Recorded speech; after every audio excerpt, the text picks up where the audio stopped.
खबरों को विस्तार से देखते हैं। भारी बारिश और बाढ़ से बेहाल मध्य प्रदेश को अभी थोड़ी राहत मिली है। मौसम विभाग के मुताबिक सूबे के ज्यादातर जिलों में फिलहाल तेज बारिश तो नहीं होगी, हालांकि अगले 2 दिनों में बारिश का दौर फिर से शुरू हो सकता है, जो एक चिंता की बात जरूर है। उधर बाढ़ प्रभावित इलाकों में राहत और बचाव का काम तेजी से जारी है। खुद मुख्यमंत्री इसकी मॉनिटरिंग कर रहे हैं, लेकिन पूर्व सीएम कमलनाथ ने सरकार पर बाढ़ के नाम पर इवेंट मैनेजमेंट के आरोप लगा दिए।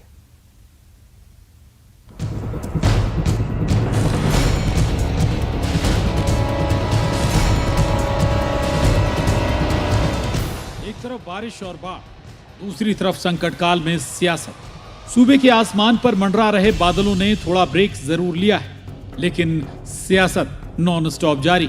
बाढ़ से प्रभावित इलाकों में राहत और बचाव के काम पर कांग्रेस लगातार बयानबाजी कर रही है। सीएम का हवाई सर्वे और बोट से बाढ़ प्रभावित इलाकों में पहुंचना भी कांग्रेस को इवेंट मैनेजमेंट नजर आ रहा है। वैसे तो आए दिन कांग्रेस के नेता इस आपातकाल में सरकार के काम पर सवाल उठाते हैं, लेकिन इस बार खुद पूर्व मुख्यमंत्री और प्रदेश कांग्रेस के अध्यक्ष कमलनाथ ने हमला बोला। प्रेस कॉन्फ्रेंस कर उन्होंने सरकार पर संकटकाल में इवेंट मैनेजमेंट का आरोप लगाया है। उन्होंने कहा कि जब मैं सीएम था तो मंदसौर नीमच की बाढ़ के दौरान 7 दिन में मेरी सरकार ने मुआवजा दे दिया था, लेकिन इस सरकार के सारे काम हवाई है। वो तो उनकी हर चीज ही हवाई होती है, तो सर्वे क्या हुआ, वो तो हवाई है। मुआवजा दे। हमारे यहाँ जब मैं मुख्यमंत्री था, नीमच मंदसौर में आई थी, बाढ़ आई थी, उनको 7 दिन के अंदर मुआवजा मिला था। नीमच और मंदसौर की जनता इसका गवाह है। ये फाइल का पेट भरना, हवाई दौरे करना, मीडिया का इवेंट करना, इसमें तो शिवराज सिंह जी माहिर हैं। उधर कमलनाथ के बयान पर गृह मंत्री नरोत्तम मिश्रा का करारा जवाब भी आ गया। नरोत्तम मिश्रा ने पूछा है कि अब कमलनाथ का हेलीकॉप्टर कहां है। अभी जब चुनाव परिणाम आ रहे थे ना नगर निगमों के, नगर पालिकाओं के, तब कमलनाथ जी ने कहा था मेरा हेलीकॉप्टर तैयार खड़ा है। जब जनता पे आपत्ति आई, विपत्ति आई, तो वो हेलीकॉप्टर कहां चला गया? उस तैयार हेलीकॉप्टर से इस आपदा के समय क्या कमलनाथ जी को नहीं जाना था? क्या ट्वीट से जनता के आंसू पहुंचना चाहते हैं वो? मुख्यमंत्री पानी के अंदर उतर रहे हैं, गांव के अंदर उतर रहे हैं, बाढ़ के लोगों के बीच में जा रहे हैं। कमलनाथ जी घर पे और उल्टे लोगों को बुला रहे हैं, जिससे वो बाढ़ में नहीं चले जाएं जनता की सेवा में। ये कांग्रेस की स्थिति है। इस सियासी लड़ाई से इतर सीएम शिवराज सिंह चौहान लगातार एक्शन में। वो लगातार बाढ़ प्रभावित इलाकों के दौरे कर रहे हैं। सीएम ने कहा कि सरकार की प्राथमिकता बाढ़ और प्रभावितों को राहत देना है। हम वोट से भी लोगों को निकाल रहे हैं, एनडीआरएफ, एसडीआरएफ की टीम है, लेकिन हमने 3 सेना के हेलीकॉप्टरों की व्यवस्था भी की। आज मुरैना में एक टापू से हम लोगों को निकाल रहे हैं। मेरी अपील यही है कि वोट से अगर निकालने की बात कहें, प्रशासन के लोग तो वोट से बाहर आए। जहां जरूरत पड़ेगी हेलीकॉप्टर से भी, सेना के हेलीकॉप्टर से रेस्क्यू ऑपरेशन चलाया जाएगा। कृपया करके सहयोग करें, कोई निचले स्थानों पर रहने की जिद ना करे। बात मौजूदा हालात की करें तो भिंड और मुरैना को छोड़कर सभी जगह बाढ़ का पानी उतर रहा है। सरकार का कहना है कि हालात सामान्य होने तक बाढ़ प्रभावितों को राहत शिविर में रखा जाएगा। सीएम ये ऐलान कर चुके हैं कि नुकसान के सर्वे के बाद मुआवजा भी जल्द बांटा जाएगा। उधर मौसम विभाग के मुताबिक अगले 1-2 दिनों में बारिश का दौर फिर शुरू हो सकता है। मानसून की विदाई तक सूबे को पूरी राहत मिलती नजर नहीं आ रही। Bureau report, news 18, Madhya Pradesh, Chhattisgarh.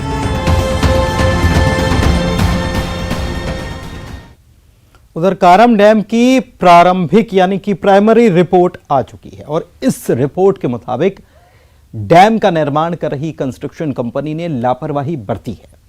Company ने 210 दिन काम 90 दिन में कर डाला। डैम के निर्माण से लेकर पानी भरने तक कई स्तर पर लापरवाही की बात सामने आ रही है। उधर इस रिपोर्ट के बाद कांग्रेस एक बार फिर से सरकार पर हमलावर है।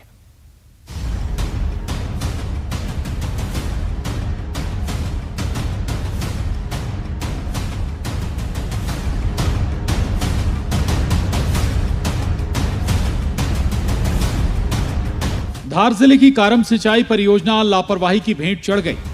किसानों को उम्मीद थी कि अगले साल से सिंचाई के लिए इससे पानी मिलने लगेगा, पर उन्हें अब और ना जाने कितना इंतजार करना होगा। वहीं जो संकट आया और नुकसान हुआ वो अलग है। शुरुआती जांच में पता चला है कि कारम डैम के निर्माण में लापरवाही बरती गई। 4 सदस्यों वाली जिस टीम को कारम डैम की जांच का जिम्मा सौंपा गया था, उसने अपनी प्रारंभिक रिपोर्ट सौंप दी है। इस रिपोर्ट के मुताबिक डैम का निर्माण करने वाली कंस्ट्रक्शन कंपनी ने बड़ी लापरवाही बरती। जो काम 210 दिनों में करना था, उसे जल्दबाजी में सिर्फ 90 दिनों में निपटा दिया गया, और निपटाया भी ऐसा कि डैम में दरार आ गई। गनीमत थी कि संकट टल गया, नहीं तो वहां हालात कुछ और होते। 5 दिन पहले जांच टीम ने हर पहलू की बारीकी से जांच की, जिसमें बांध निर्माण में हर स्तर पर लापरवाही दिखी। कारम डैम में दरार की घटना पर कांग्रेस पहले से ही हमलावर थी, और अब रिपोर्ट में लापरवाही का खुलासा होने के बाद पार्टी ने सीधा हमला बोल दिया। पीसीसी अध्यक्ष कमलनाथ ने कहा कि सिर्फ मिट्टी का डैम बनाया गया था जो टूट गया। उन्होंने आरोप लगाया कि धार में भ्रष्टाचार की बांध बनाई गई थी, कि ये भ्रष्टाचार का डैम फूटा था और इसमें जबरदस्त भ्रष्टाचार हुआ है। हर ठेके में भ्रष्टाचार है, डैम होए, पुलिया होए, पुल होए, हर सब चीज़ों में भ्रष्टाचार है। पूरे प्रदेश में भ्रष्टाचार की व्यवस्था है और भारतीय जनता पार्टी ने इसको मध्य प्रदेश को भ्रष्टाचार की देश की राजधानी बना दी। बता दें कि धार में भरूडपुरा और कोठीदा के बीच कारम नदी पर बनाए जा रहे डैम में लीकेज के बाद पानी का रिसाव शुरू हुआ था। इसके चलते बांध की एक तरफ की मिट्टी भी बह गई थी। इस संकट को देखते हुए आसपास के गांव को आनन फानन में खाली कराया गया और डैम का रिसाव रोकने के लिए बड़ा ऑपरेशन चलाया गया।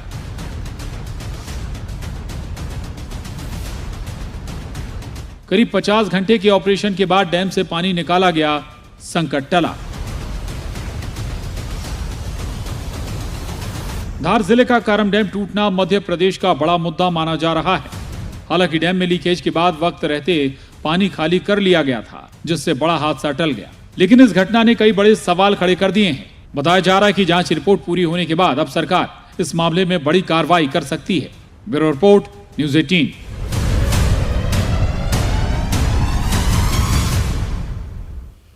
रायपुर में बेरोजगारी के खिलाफ बीजेपी और पार्टी के युवा मोर्चा के आंदोलन के दौरान पुलिस कर्मियों से बदसलूकी की घटना हुई थी और इस आरोप में 20 से ज्यादा कार्यकर्ताओं के खिलाफ एफआईआर भी दर्ज करा दी गई।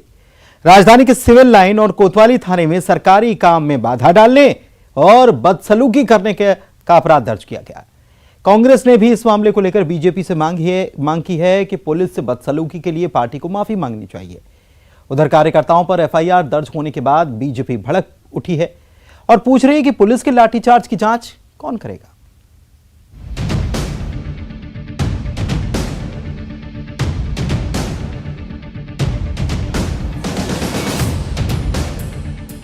रायपुर पुलिस अब उन बीजेपी कार्यकर्ताओं पर एक्शन की तैयारी में है जिन पर बुधवार को प्रदर्शन के दौरान पुलिस वालों से बदसलूकी का आरोप है। पुलिस ने अब तक 20 से ज्यादा कार्यकर्ताओं के खिलाफ अलग अलग थानों में 6 एफआईआर दर्ज की। पुलिस के मुताबिक वीडियो फुटेज के आधार पर चिन्हित कर अलग अलग धाराओं में केस दर्ज किया गया। पुलिस का आरोप है कि प्रदर्शन के दौरान पुलिसकर्मियों से मारपीट और अभद्रता की गई, साथ ही वाहनों में भी तोड़फोड़ के मामले सामने आए। कल के प्रदर्शन के दौरान पुलिस के साथ हाथापाई मारपीट की घटना वीडियो वायरल हुई थी और कुछ लोगों को चोटें भी आई है। पुलिस के साथ अभद्रता, शासकीय कार्य में बाधा और कुछ वाहनों में तोड़फोड़ भी की गई थी। इसमें विभिन्न धाराओं के तहत अपराध पंजीबद्ध किया गया है। सिविल लाइन थाने और कोतवाली में अपराध पंजीबद्ध किया गया है। बुधवार को बीजेपी और पार्टी के यूथ विंग ने बेरोजगारी के खिलाफ हल्ला बोल प्रदर्शन किया। इस दौरान बैरिकेड्स तोड़कर सीएम हाउस का घेराव करने की कोशिश भी की गई। प्रशासन ने प्रदर्शनकारियों को सीएम हाउस का घेराव करने से रोकने के लिए बैरिकेडिंग पर ज्यादा फोकस किया था। कंटेनर्स और टीन शेड से मजबूत बैरिकेडिंग की गई थी, लेकिन आरोप है कि प्रदर्शन के दौरान कार्यकर्ताओं ने कुछ जगहों पर पुलिस कर्मियों से अभद्रता की। इस मामले में पुलिस ने केस दर्ज किया है, जबकि कांग्रेस ने बीजेपी से माफी की मांग की है। भारतीय जनता पार्टी के प्रदर्शन के दौरान जिस प्रकार की अभद्रता वरिष्ठ नेताओं की मौजूदगी में भारतीय जनता युवा मोर्चा के कार्यकर्ताओं ने किया, वह सर्वथा अनुचित है। लोकतंत्र में आपको विरोध प्रदर्शन करने का पूरा अधिकार है, लेकिन इसका मतलब यह नहीं है कि आप महिला पुलिसकर्मियों के साथ अभद्रता करें, आप पुलिस के जवानों के साथ मारपीट करें, आप पत्थरबाजी करें। भारतीय जनता पार्टी के वरिष्ठ नेताओं को अपने कार्यकर्ताओं के इस व्यवहार के लिए महिला पुलिसकर्मियों से, छत्तीसगढ़ की माताओं बहनों से हाथ जोड़ के सार्वजनिक रूप से माफ़ी मांगनी चाहिए। भारतीय जनता पार्टी के इस चरित्र से यह साबित हो गया कि यह पार्टी अभद्र अशिष्ट होने के साथ साथ आताताई भी बन चुकी है। उधर कार्यकर्ताओं पर एफआईआर दर्ज होने के बाद बीजेपी भड़क गई। बीजेपी का आरोप है कि सरकार नाकामी छुपाने के लिए ऐसी कार्रवाई कर रही है। बीजेपी ने पूछा है कि पुलिस के लाठीचार्ज की जांच कौन करेगा। ये आंदोलन बहुत शांति प्रिय था, शांति ढंग से था, नारेबाजी पूरे उत्साह से लग रही थी और कहीं पर भी भारतीय जनता पार्टी के कार्यकर्ताओं ने कानून का उल्लंघन नहीं किया है। जन सामान्य के लोग भी हमारे साथ मौजूद थे।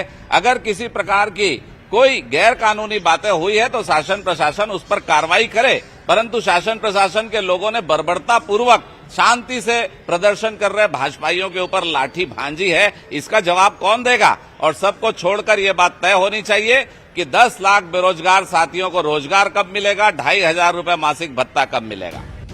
प्रदर्शन के दौरान 400 से ज्यादा नेताओं और कार्यकर्ताओं को हिरासत में भी लिया गया था, जिन्हें बाद में छोड़ दिया गया। लेकिन अब पुलिस ने एफआईआर दर्ज कर ये जता दिया है कि वो खाकी से बदसलूकी के मामले में एक्शन के मूड में है।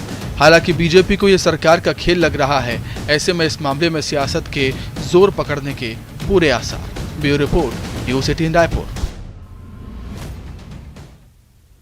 विधानसभा चुनाव से पहले पार्टी की जमीन मजबूत करने के लिए कमलनाथ फुल फॉर्म में आ चुके हैं। उन्होंने पार्टी पदाधिकारियों से 2 टूक कह दिया कि अगर पार्टी के लिए समय नहीं है तो अभी बता दीजिए, किसी और को हम मौका दे देंगे। दरअसल संकेत यह साफ है कि 2023 चुनाव से पहले पार्टी को मजबूत करने के लिए कमलनाथ बदलाव का मूड भी बना चुके हैं और इस कड़ी में विधायकों से लेकर जिला अध्यक्ष का प्रभार वापस लेने और फुल टाइम वर्कर को जिलों में पार्टी की कमान सौंपने की तैयारी है। माना यह भी जा रहा है कि यह तो अभी शुरुआत है, अभी ऐसे नेताओं पर भी गाज गिर सकती है जो निकाय चुनाव में निष्क्रिय नजर आए थे।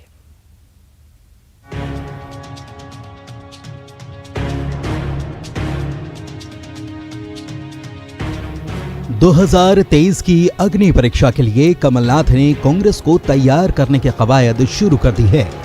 कमलनाथ जानते हैं कि कांग्रेस की टक्कर बीजेपी के मजबूत संगठन से होने वाली है। ऐसे में जरूरी है कि कांग्रेस का संगठन भी दमदार हो, लेकिन संगठन को मजबूत करने के लिए कुछ बड़े बदलावों की भी दरकार होगी, जिसकी कवायद शुरू हो चुकी है। भोपाल में पार्टी की बैठक के दौरान उन्होंने 2 टूक कह दिया कि अगर पार्टी के लिए वक्त नहीं हो तो अभी बता दो, मौका किसी और को दे दिया जाएगा। कमलनाथ जी ने स्पष्ट कहा है कि जिनको पद पर नहीं रहना है वो पद छोड़ दें, बाद में मौका मत देना। नहीं, जो भी कहा अगर किसी कारणवश पारिवारिक कारण हो सकता है या कोई मैंने एज के हिसाब से या बीमारी हिसाब से कोई परेशानी है तो छोड़ सकता है और दूसरा अध्यक्ष का नाम प्रपोज करें, ये उन्होंने कहा है। धोखा मत देना, बाद में धोखा मत देना, उन्हें पता है नहीं, उन्होंने यही कहा कोई परेशानी हो तो पहले बता दे। हाँ, उनको कोई किसी तरह से नहीं बात नहीं है। बैठक में कमलनाथ ने नसीहत दी कि अगले साल विधानसभा के चुनाव हैं। ऐसे में हवाबाजी के बजाय जमीन पर काम करने से ही कामयाबी मिलेगी। दरअसल कमलनाथ का टारगेट है कि चुनाव से पहले संगठन गांव-गांव तक पहुंच बनाए, क्योंकि कांग्रेस का मुकाबला बीजेपी के मजबूत संगठन से है। कमलनाथ ये जानते हैं कि ये दौर राजनीतिक बदलाव है, मतदाता का मिजाज अलग है और चुनावी रणनीति में इस बात का ख्याल रखना होगा। पीसीसी चीफ ने कहा कि पार्टी का फोकस ब्लॉक स्तर पर संगठन की स्थिति, स्थानीय नेताओं के काम और जातीय समीकरण जैसे तमाम मुद्दों पर है। हमने मुद्दे बनाए हैं, इश्यूज बनाए हैं जो सब प्रभारी और सह प्रभारी मिलकर इसकी रिपोर्ट देंगे और ये चुनाव तक ये चलता रहेगा। संगठन की क्या स्थिति है, ब्लॉक की क्या स्थिति है, हमारे स्थानीय नेताओं की क्या स्थिति है, जाति समीकरण में क्या बन के आता है, ये सब। जाहिर है कांग्रेस ने पूरा फोकस चुनाव से पहले पार्टी की जमीन मजबूत करने पर कर दिया है। इसकी झलक भोपाल की बैठक में देखने को भी मिली, लेकिन बीजेपी को कांग्रेस की तैयारियों में दम नजर नहीं आता। गृह मंत्री नरोत्तम मिश्रा कांग्रेस की बैठक पर खूब तंज कस रहे हैं। देखो, कमलनाथ जी हो चाहे गहलोत हो, इनको सबको आशीर्वाद की मुद्रा में आ जाना चाहिए। ये आशीर्वाद दें और किसी जवान को अवसर दें। सर, आज कांग्रेस की बैठक है, विधानसभा चुनाव को तैयारी को लेकर ये जो बैठक चल रही है कांग्रेस, वो हर चुनाव की तैयारी के पहले बैठकें करते हैं। 28 सीटों पे हुआ तब भी करी थी, परिणाम आपके सामने है। जब बाद में लोकसभा और 4 विधानसभाओं का हुआ था खंडवा का, तब भी उनने बैठक करी थी, परिणाम आपके सामने। अभी भी जो बैठक करेंगे परिणाम आपके सामने वही होगा जो पूर्व में था। कांग्रेस के पास नेतृत्व नहीं बचा, इसलिए खुद कांग्रेस पूरी डेंजर जोन में है, तो विधायक तो डेंजर जोन में होंगे ही। इसीलिए कमलनाथ जी ने जो भी बैठक ली है, चूंकि उनके दल का मामला है, इतना अवश्य कहूँगा कि वो हमेशा डेंजर जोन में रहेंगे। चर्चा ये भी है कि कांग्रेस के सर्वे में कई विधायक भी डेंजर जोन में हैं, यानी विधानसभा चुनाव में उनका पत्ता कट सकता है। बैठक में कमलनाथ ने विधायकों से खुशफहमी में न रहने की नसीहत भी दी। उधर संगठनों में बदलाव की एक और वजह है। दरअसल अगर किसी नेता विशेष के हिसाब से संगठन में नियुक्तियां होती हैं और नेता पार्टी छोड़ देता है, तो उस इलाके में संगठन का काम कमजोर पड़ जाता है। 2018 में ज्योतिरादित्य सिंधिया और उनके समर्थकों के पार्टी छोड़ने के बाद कांग्रेस ने ऐसी ही स्थिति का सामना भी किया था।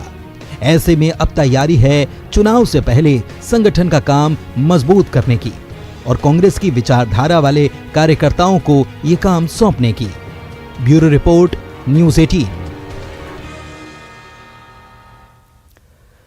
आयरन गर्ल, कराटे गर्ल, जो भी नाम दें, ग्वालियर की निहारिका के लिए हर नाम फिट है। कराटे में ये बिटिया देश प्रदेश का मान बढ़ा रही है। इंग्लैंड में आयोजित अंतर्राष्ट्रीय कराटे प्रतियोगिता में निहारिका अब दम दिखाने वाली हैं। बिटिया ने संघर्षों के साथ कैसे सफलता हासिल की, आइए देखते हैं। मैं जब बाहर खेलने जाती थी तो मेरे समाज के लोग बोलते थे कि लड़की तो उनकी भग गई है, वो शादी मादी नहीं देख रहे हैं, वो इसलिए किसी को मुंह नहीं दिखा पा रहे हैं। लेकिन आज उन सबके लिए मैं ये जवाब दे रही हूँ कि उनकी लड़की भगी नहीं है।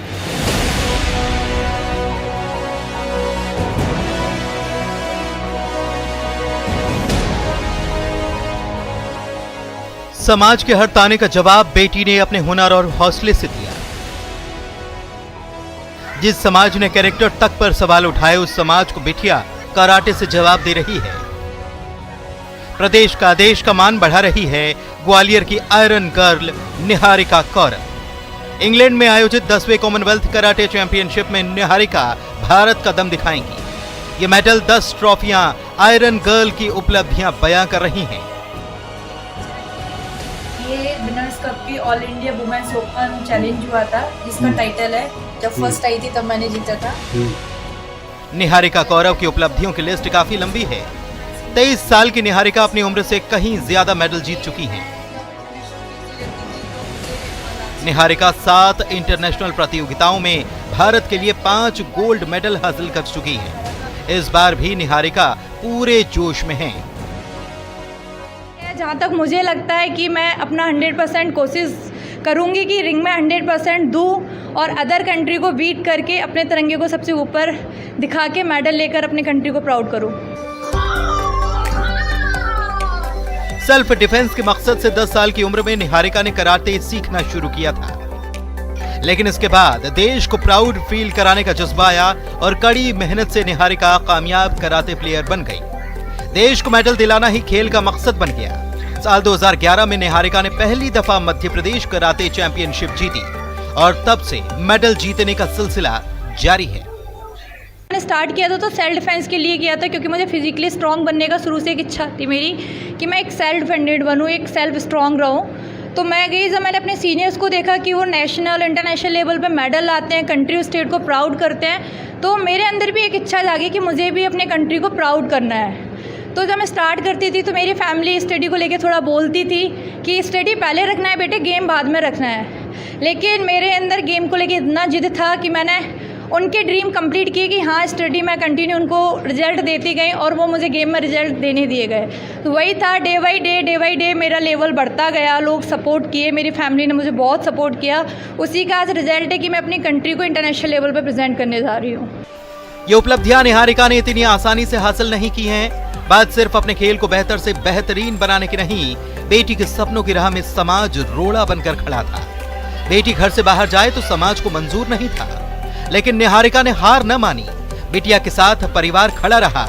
अपनी मेहनत और लगन से निहारिका ने न सिर्फ समाज के तानों का जवाब दिया, बल्कि उन्हें अपनी सोच बदलने के लिए मजबूर भी कर दिया। तो इसने अपने आप ही जब स्कूल में इसने शुरुआत की तो इसकी रुचि बढ़ती गई खेल में।